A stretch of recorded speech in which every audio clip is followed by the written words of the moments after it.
পুৰো stop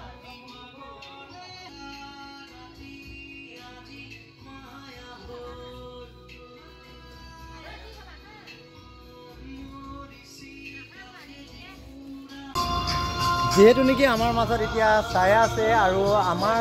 হঠাৎ নহ'বলগীয়া এটা ঘটনা মৰ্মান্তিক ঘটনা এটা ঘটি গ'ল কিন্তু সঁচা নলগা এটা ঘটনা ছাৰে ঘটনা আঁৰত আপুনি ঘটনা হৈ জুবিন গাৰ্গৰ হৈ কিবা ক'ব নেকি হয় ঘটনাটো শুনি কিনে বহুত বেয়া লাগিছে জুবিন দা আমাৰ বহুত প্ৰিয় আছিল বহুতজনে আমাৰ অসমত ইমানখিনি মানুহ আছে চবে ভাল পাইছিলে তো হঠাৎকৈ এইটো যোনটো ঘটনা হৈ গ'ল জুবিন দা হেৰাই গ'ল আমাৰ অসমৰ গৌৰৱ তো বহুত দুখ লাগিছে তো এইটোকে প্ৰাৰ্থনা কৰিছোঁ যে তেখেতে মানে ওপৰত গৈ কিনে একদম শান্তিকৈ থাকক আৰু আমিতো সদায় মনত পৰিয়ে থাকিম তো ধন্যবাদ থেংক ইউ অসমীয়া সমাজৰ এটা সম্পত্তি অসমৰ গৌৰৱৰ এটা সম্পত্তি হেৰাই গ'ল আৰু ইয়াৰ পৰা আৰু দুখৰ বিষয় আমাৰ নাই আৰু নথৈ মানে ইয়াৰ পৰা একেবাৰে আমাৰ নাই গতিকেলৈ আজি বহুত মানে ক'বলৈ বাকী কৰি ইমানতে থৈছোঁ ধুনীয়া এটা ভিডিঅ'ত আপোনালোকক লগ পাম আজিলৈ বাই